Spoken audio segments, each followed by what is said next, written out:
On show 461, the IONIQ gets a bigger battery, Tesla seeks a capital raise, and Nissan bumps the Leaf price.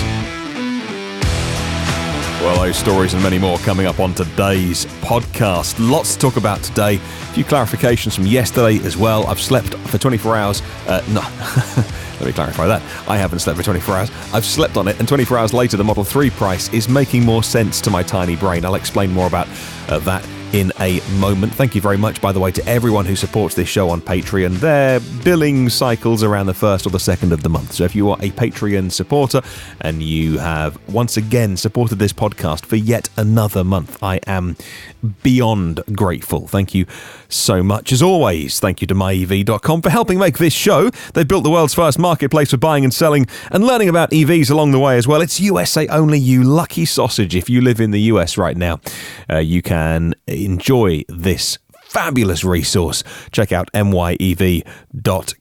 We'll start with a trip to Clarification Corner. I love it over here, and I spend more time in Clarification Corner than perhaps I should do. But it's when I say something on the podcast and then people email me and go, can you either explain that more, or are you sure, or I think you're wrong.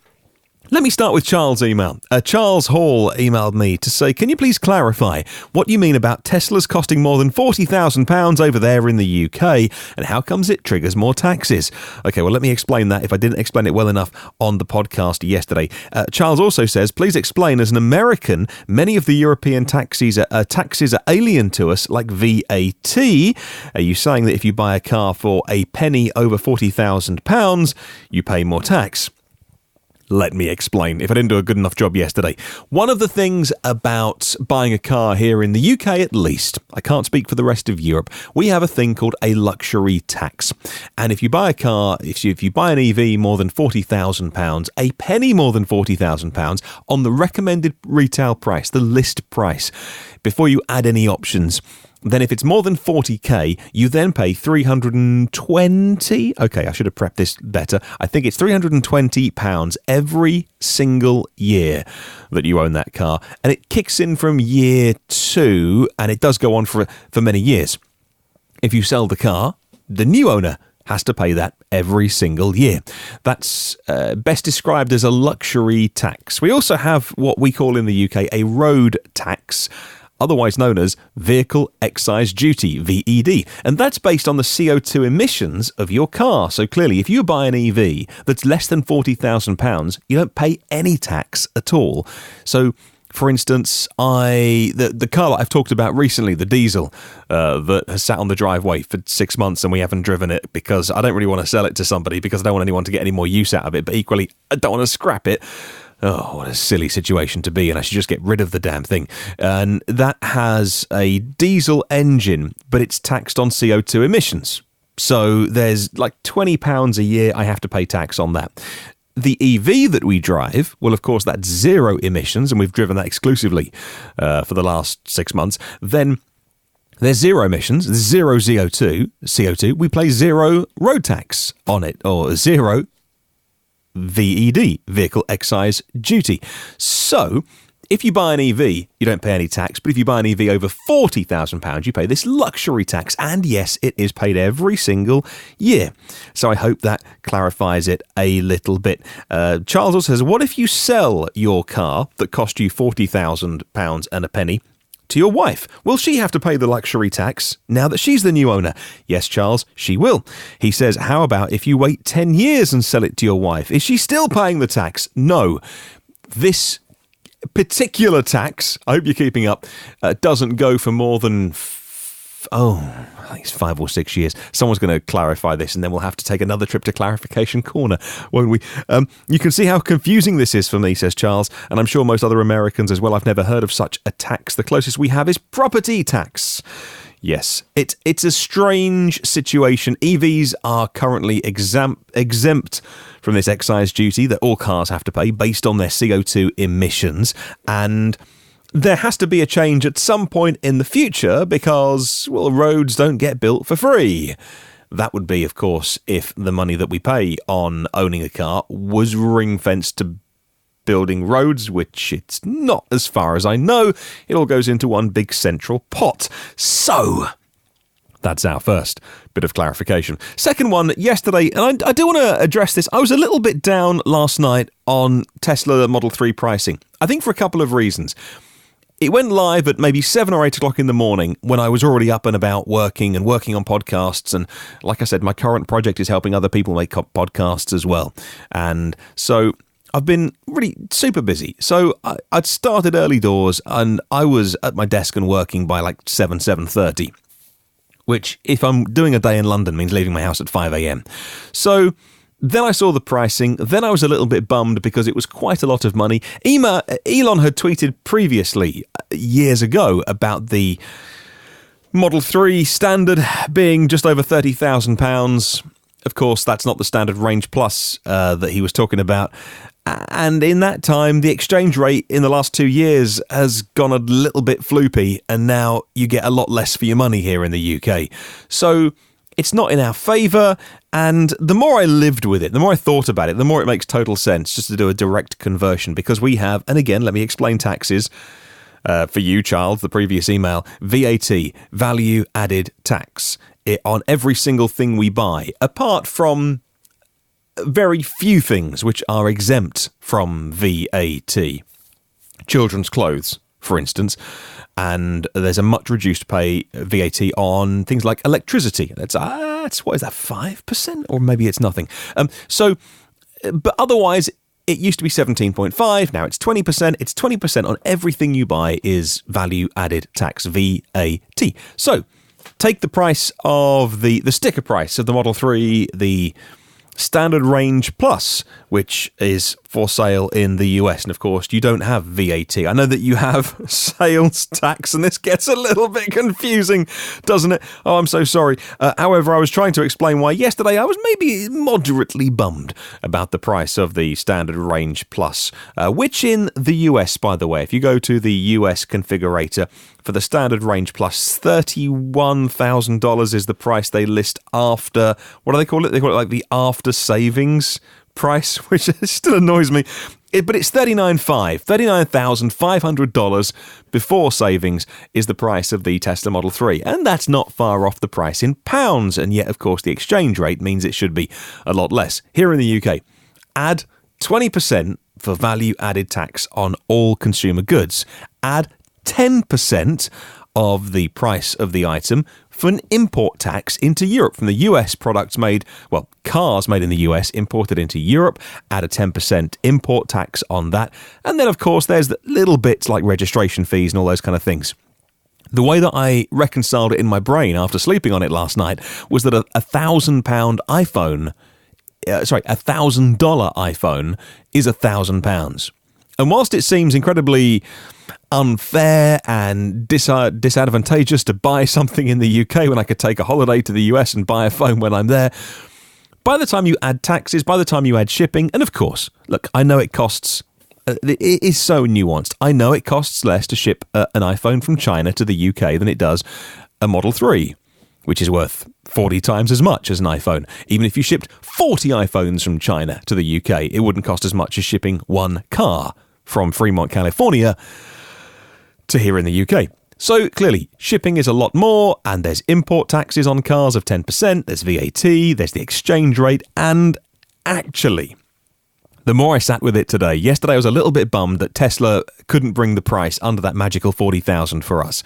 So for us, it's just a whisker above £40,000 to buy the Standard Range Plus, and that means we're then saddled, that we're then kind of crippled with that £320 tax every single year. It's a penalty of buying that car. If only they could have just bought it a penny under 40, then we could have avoided that luxury tax. The more I think about it, the more, you know what, the Tesla Model 3 isn't a normal car. It's a luxury car. And I think I'd also been sucked into the anticipation and the hype, and lots of people in the UK have been thinking, oh, when the pricing is revealed for a right-hand drive, maybe we could buy one. Maybe I could buy one. And the pricing came out and everyone was like, wow, that's a couple of thousand more than I thought it was going to be. And then I had to sit down this morning and remember the Model 3 is not an average car. It's not a VW Golf. It's a luxury car. It's up against luxury BMW. 3 Series, Mercedes C-Classes, and I'm not in the market for those combustion cars, so why would I kid myself that I'm in the market for that kind of EV? A lovely EV. And if you've bought one, I'm so happy for you. I'm just not in that stratosphere of buying cars that nice. So my next EV won't be a Model 3, but that's nothing to do with them overcharging people in the UK, which I didn't even allude to yesterday. I just felt a little bit weird that I thought that they could have just bought it under that £40,000. So there you go. Hello to Daniel. Now, Daniel Ferns, who listens to the podcast, also wanted to chip in with a few thoughts, and this was very reasonable of him. He said that the vehicle, the Model 3, has hardware for full self-driving, even if you only start off with enhanced autopilot and save up to then add, which is 6,000 something pounds. You can add full self-driving when it has regulatory approval. You get over-the-air updates.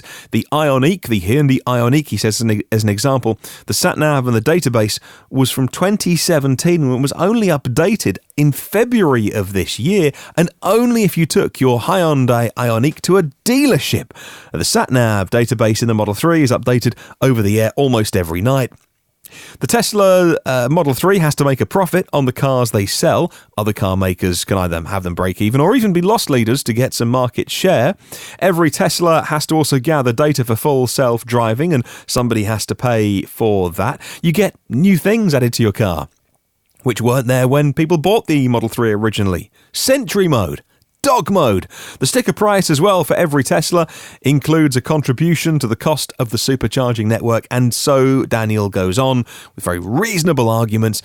And you know what? I completely agree to him. And it was someone that when I read his email as well, it was something that made me think, he says that if he had a spare £10,000 to put down as the deposit or the initial payment on the finance, he indeed would. And yes, wouldn't we all, if we had some spare money, have a Model 3? So that was our trip to Clarification Corner. I try not to go there more than once a week. When you're as incompetent as I am, though, it's hard not to do more so. All right, let's get on to some even more news today, because that was kind of wrapping up yesterday's news, but let's start with news afresh. And you know what? I'm going to start with a car that I've only just mentioned, and that's the Hyundai IONIQ. The IONIQ family is finally being unveiled as a new look with an updated hybrid, plug-in hybrid, and full electric version.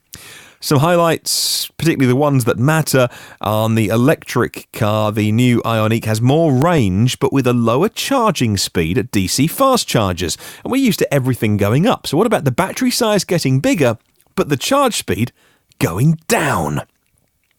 DC fast charging is something that many people do, but it's getting increasingly overcrowded here in the UK. More people are charging at home.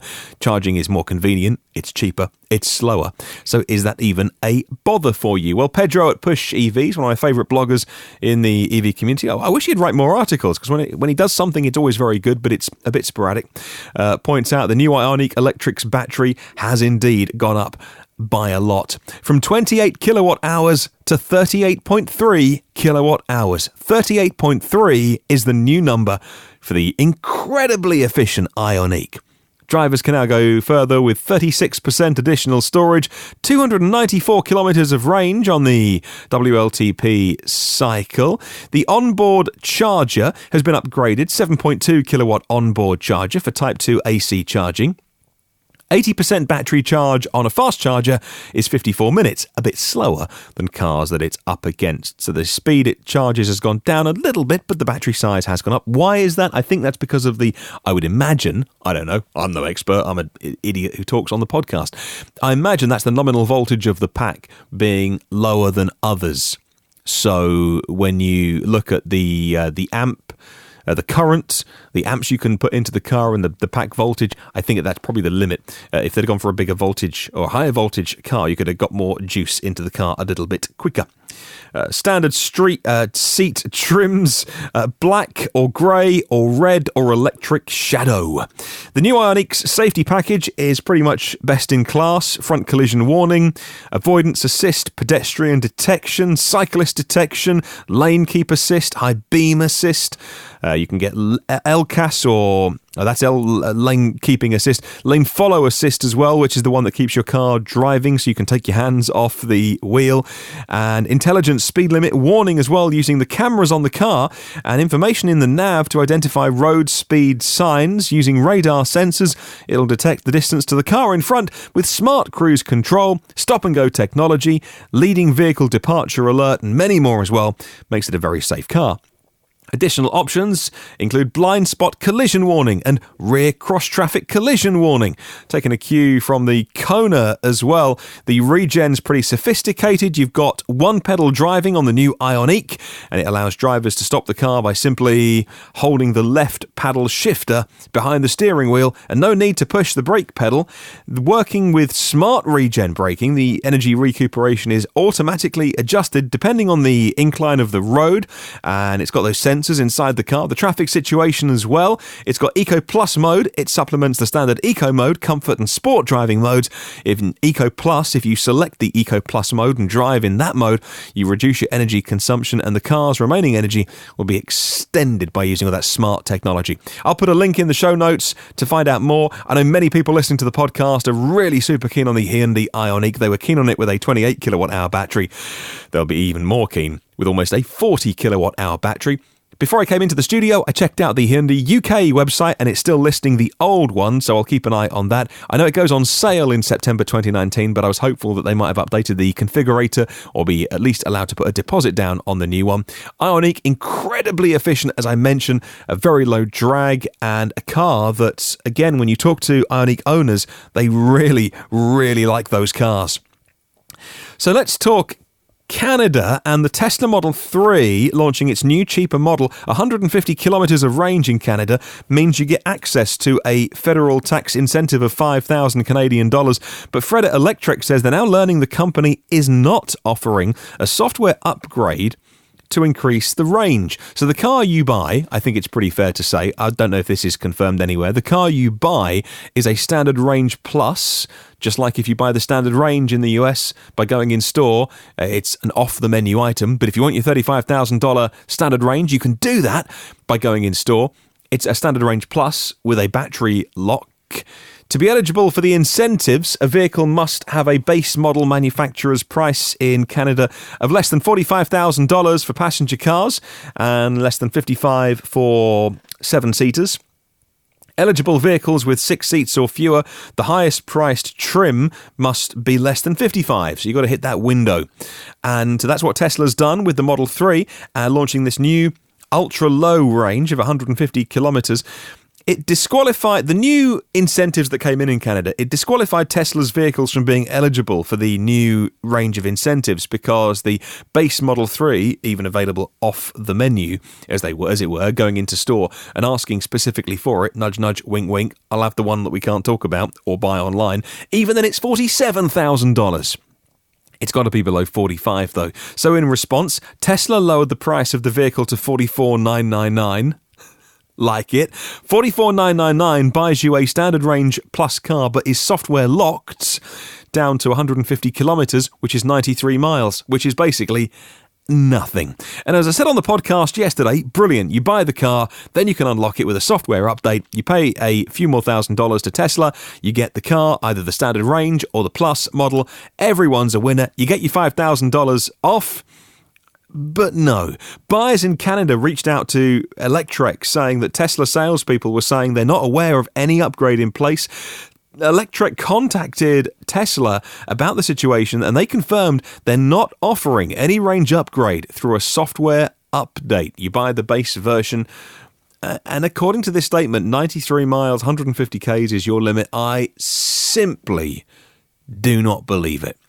I don't believe it. I believe that if they were selling cars like this, Canadian government, the incentives would be mired in controversy. They would either outlaw it, they would do something, they would make it a legal case. I believe Tesla for now has to say, no, you buy a car with 93 miles, you get your $5,000 incentive, you got 93 miles of range.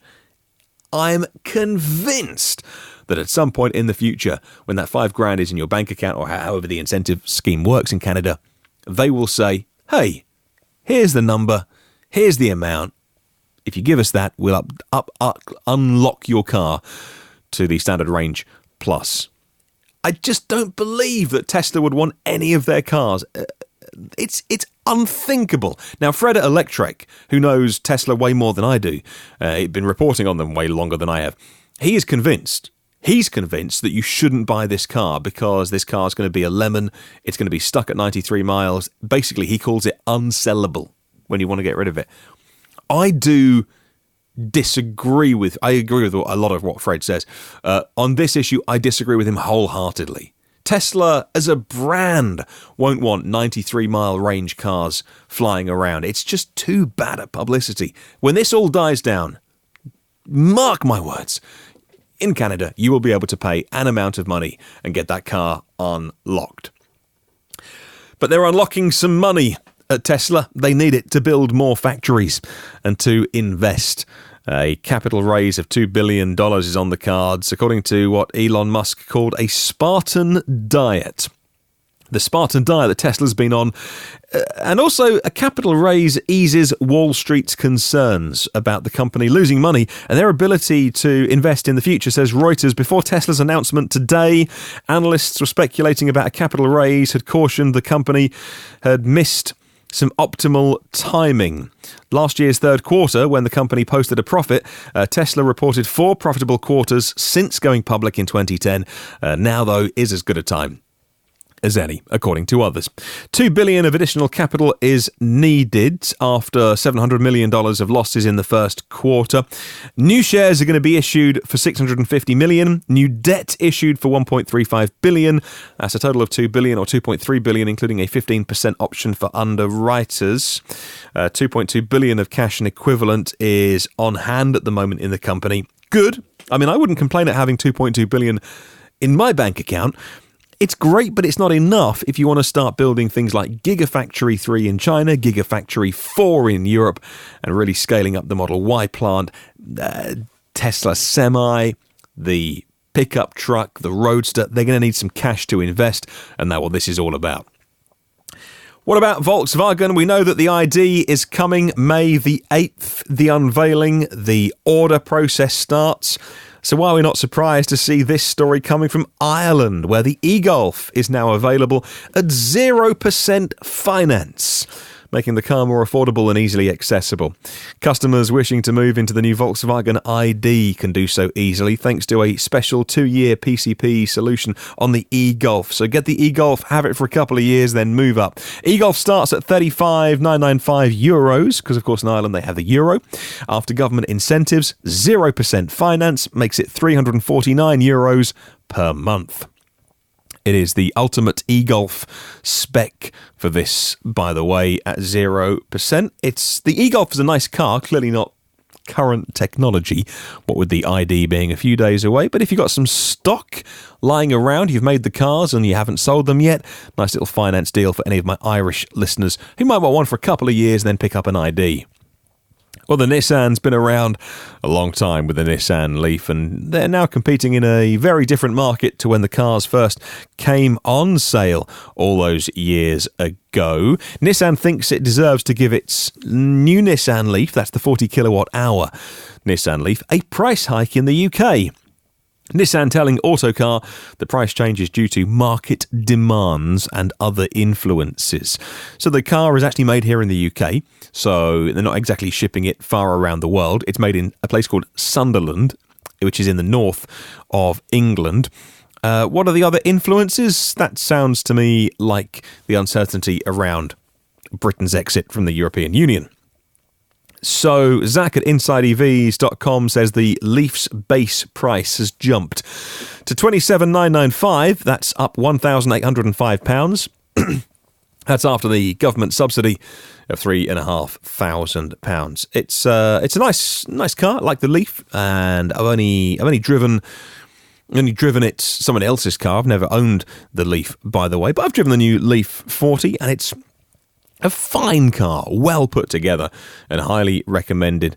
If you want the base model of that, you can get in it for a good price. The Leaf E+, of course, E plus sign or the word plus if you're in the US, I don't know why these cars are called different things in different countries, is now in full production for the UK and boasts 239 miles of range. Final story, and Extreme E is a new racing series. They announced today a new partnership with Williams Advanced Engineering to supply the batteries for the newly launched electric SUV off-roading series. Starts January 2021. The batteries will be designed by Williams, plugging into the expertise and experience of the same super brains who develop batteries and cells and tech for, well, he used to anyway, for the Formula E Championship. They're going to be made to withstand extreme environments as well, outputting 630 brake horsepower, that's 470 kilowatts, ready to provide teams with identical battery packs of 54 kilowatt hours each for the first 2 seasons of Extreme E. And the extremely talented Alejandro Agag, a bit of a big beast in the world of promoting motorsports and motor racing, but he is the brain behind Formula E, is putting this series together, so you know it's going to be a success because the guy's a genius. All right, let's talk about this week's question of the week, thanks to MyEV.com. And it's this: is there a future for independent servicing in a world of EVs? What with cars being more complicated, there's not much to go wrong, but when they do go wrong, ouch, it's going to be expensive. So, if things like the traction battery need replacing, that's not a cheap fix. Is there a future for independent servicing in a world of EVs? Please email me your thoughts on this one. You can email me hello@evnewsdaily.com, or you can use the comment section of YouTube and Facebook. Well, thank you to 216 patrons of the podcast who keep me going, all of the patrons. Like Phil Roberts, Electric Future, like Brad Crosby, thank you Brad. Like my partners, David Allen, OEM Audio of New Zealand and evpower.co.nz, and Paul O'Connor as well. Thank you very much to all our exec producers. I'll give you a shout on the weekend. There are 460 episodes online for free in the archive. Get new ones first and free and automatically by subscribing for free on your podcast app and on YouTube as well. The blog is evnewsdaily.com. Come and say hi on the socials. In the meantime, have a wonderful day. I'll catch you tomorrow, and remember, there is no such thing as a self-charging hybrid.